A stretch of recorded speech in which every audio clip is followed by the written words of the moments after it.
লিনা একটি বালা কিনেছে মেলা থেকে। বালাটিতে 269.5 বর্গ সেমি ধাতু আছে। একটা বালা যদি আঁকাই আমি, তাহলে আমি দেখতে পারবো যে বালার মাঝখানে ফাঁকা থাকে, আর ওর বাইরের দিকে আর একটা রিংয়ের মতো থাকে। বালাটা এখান দিয়ে থাকে, মাঝখানে কোনো কিছু থাকে না, মাঝখানে ফাঁকা থাকে, তাই তো? তাহলে এই যে যে বালাটা বানানো হয়েছে, সেই বালাটায় ধাতু এখান দিয়েই থাকে। আর কতটা ধাতু আছে, সেই ধাতুর পরিমাণটা বলেছে 269.5 সিএম স্কোয়ার। আর এর যে এর যে কেন্দ্র আছে, মানে বালাটির বহির্ব্যাস, মানে বাইরের থেকে বাইরে পর্যন্ত ব্যাস বলেছে, তাই আমি পুরোটা দেখাচ্ছি। যদি ব্যাসার্ধ বলতো তাহলে অর্ধেক দেখাতাম। পুরো ব্যাসার্ধটা বলেছে 28। ঠিক আছে? তাহলে আমি জানি যদি পুরো ব্যাসার্ধ 28 হয়, তাহলে অর্ধেকটা কত হবে? এইখান থেকে এই পর্যন্ত 14 হবে, তাই তো? ঠিক আছে, আমাদেরকে বের করতে হবে অন্তর্ব্যাসের দৈর্ঘ্য কত।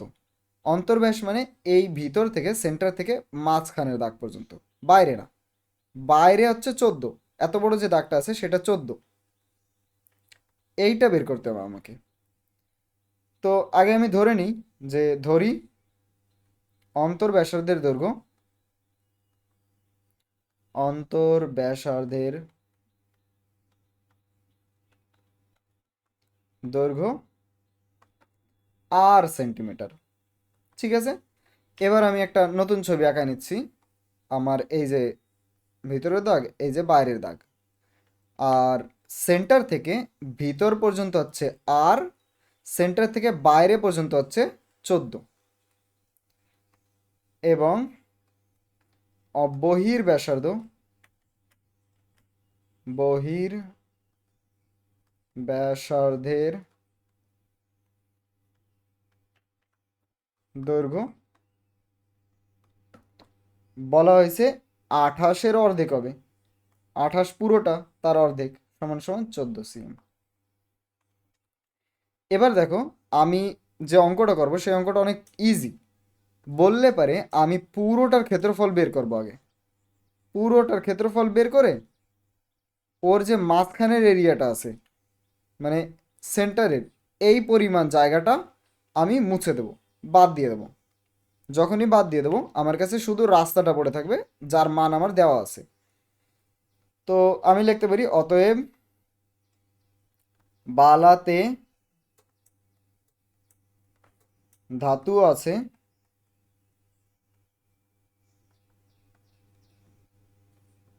কতটা।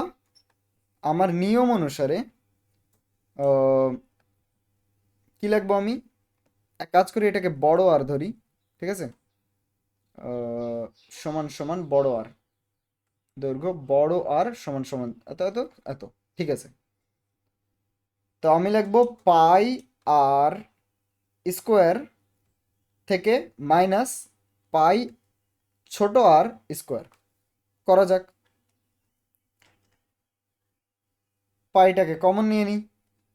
বড় আর মানে 14 স্কোয়ার, মাইনাস ছোট আর মানে জানা নেই, তো ছোট আর স্কোয়ার থাকলো। এই পাশে বালাতে ধাতু আছে, কতটা আছে বালাতে ধাতু? 269.5। দশমিক উঠা দিলাম, নিচে 10 পেলাম। এই পাইটাকে এই সাইডে আনবো, তাহলে কি হয়ে যাবে? 269.5/10 গুণ 7/22, কারণ অন্য সাইড থেকে আসতেছে, উল্টো হয়ে গেছে, সমান সমান 14 স্কোয়ার মানে 196 মাইনাস আর স্কোয়ার। এবার 96কে এই সাইডে পাঠাবো? না, আগে বজ্রগুণ করতে হবে তারপরে। তো একটু কাটাকাটি করি, 5 দিয়ে কাটলাম, এটা হয়ে গেল 2, এটাকে 5 দিয়ে কাটলাম, হয়ে গেল 5 3 9। 11 দিয়ে কি যাবে? হ্যাঁ, 11 দিয়ে যাই। 11 দিয়ে এটাকে কাটলাম 2, 11 দিয়ে এটাকে কাটলাম 4 9। ঠিক আছে, এবার উম, গুণ করে দিই, তাতেই ভালো হবে।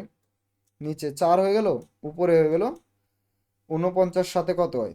3 5 2, 3 5 3, না 5 সাথে 35, 3 4 3 গুণ করলাম। হ্যাঁ, উপরে উপরে গুণ করলাম, নিচে নিচে গুণ করলাম। আর 196কে এই সাইডে নিয়ে আসবো।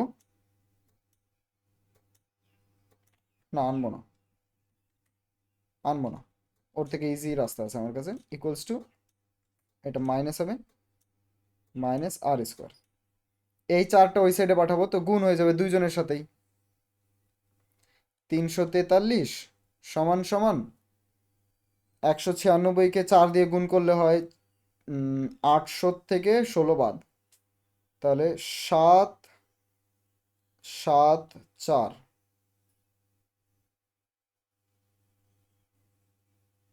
না 7 8 4 মাইনাস 4r²। এবার এটাকে এই সাইডে পাঠাই দিই, তাহলে হয়ে যাবে 343 বিয়োগ 7 8 4 সমান সমান -r², 4r²। বিয়োগ করলাম, যেহেতু এইটা বড় তাই মাইনাসই বসবে সামনে। 7 8 4-এর থেকে 3 4 3 বাদ, তাহলে 1 4 4, এত হলো, সমান সমান -4r²। মাইনাস মাইনাস কাটা, কি লাভ হলো? কোনোই লাভ হলো না। এনিওয়ে, আগাতে থাকি। আর², এই 4টাকে ওই সাইডে নিলাম। হ্যাঁ, স্কোয়ারটাকে এই সাইডে নেব, তাহলে রুট হয়ে যাবে এখন। তো √ওভার 441/4 সমান সমান আর। এবার রুটের থেকে 441কে যদি রুট করি, হ্যাঁ, তাহলে হবে 21 আর 21 বেরোয়, দুইটা 21, ওখান থেকে একটা 21 লিখলাম। আর নিচে 4কে রুট করলে হয় 2, তাহলে আর হয়ে যাবে আমার 10.5 সমান সমান আর। তো আমার মানে অন্তর ব্যাসার্ধ বেরোলো 10.5, কিন্তু এখানে অন্তর ব্যাস বলেছিল। ব্যাস, ব্যাস মানে পুরোটা, এই কোণার থেকে এই কোণা পর্যন্ত, এই পুরোটা। তো আমি এখানে লিখবো, অতএব ব্যাসার্ধ, অন্তর ব্যাসার্ধ